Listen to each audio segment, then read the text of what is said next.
You ever have one of those days where it feels like your brain just has way too many tabs open? That feeling of being completely overwhelmed by how complex everything is? Well, it's a real thing. And in this explainer, we're going to break down exactly why that happens, and way more importantly, how you can start to master it. I mean, just take a look at this. This is the landscape for cloud native technology. Yeah. If just looking at it makes your head spin a little, you totally get the idea. It doesn't matter if you're in tech or finance or really any modern job.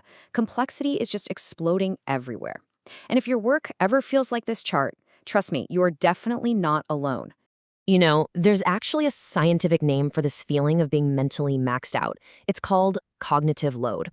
The easiest way to think about it is like your computer's RAM. Your working memory can only handle so much stuff at once before it totally slows down, gets glitchy, and starts to crash. And every single task, every decision, every new piece of information, it all eats up some of that very limited space. Okay, but to solve this whole mental overload thing, we have to understand it first. So let's break down the different kinds of mental effort because, and this is the key, it turns out not all cognitive load is created equal. Right. So not all that mental effort is the same. It really boils down to three types. First, you've got intrinsic load. Think of this as, well, just how hard the topic is, period, like learning a new programming language. Then there's extraneous load. This is all the frustrating stuff that just gets in the way, like trying to decipher really confusing instructions or wrestling with a clunky tool. And finally, there's germane load. This is the good stuff. This is the deep thinking that actually leads to the aha moments and real learning. So the goal isn't to get rid of all the load, but to cut out all that extraneous junk so we have more brain power for the work that actually matters. So, we know the problem. What on earth is the solution? Well, it all starts with a new way of thinking, a mental model that splits our work into two totally different modes of operation. This slide right here, this is a really powerful way to see it. On one side, you have technical capacity. This is all about exploiting what we already know how to do. It's about making our current stuff better, faster, more efficient. It's the known world. But then on the other side, you have adaptive capacity. And this is all about exploring the unknown. It's about discovery and transformation and finding completely new ways of doing things. The teams that really thrive, they are brilliant at both. So how do you build up that adaptive capacity, that muscle for exploring? It's not about being reckless and just betting the whole company on a wild idea. No, it's about being smart.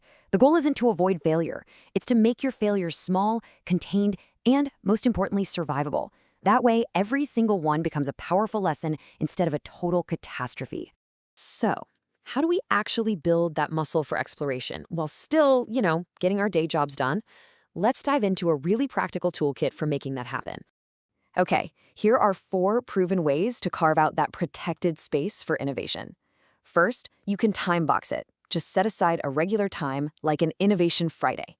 For bigger ideas, you might create a dedicated team that's totally separate from the daily grind. Or, for one specific mission, you could spin up a temporary ad hoc squad of talented people. And of course, you can always use hackathons to just generate this awesome burst of creative energy around a really tough problem. And the whole point here, the reason for all these tactics, is to do one thing. Build your team's muscle for exploring the unknown. They're just structured ways to practice and grow that adaptive capacity we were just talking about. Okay, so that handles the exploration part. But what about the other side of the coin? How do we make the known work, the stuff we do over and over, as smooth as possible? Well, say hello to golden paths. This idea, which came from places like Spotify, is basically the official, fully supported, super streamlined way to do a common, repetitive task. And this is just genius because it directly attacks that extraneous cognitive load, all that frustrating, unnecessary mental work. By paving a smooth, easy road for the problems you've already solved, you literally protect your team's precious mental energy. You free them up to focus on the new, messy challenges that actually need their creativity. Now, you can have all the best tools and frameworks in the entire world, but I'm telling you, none of them will work without the right human foundation. And that foundation has a name: psychological safety.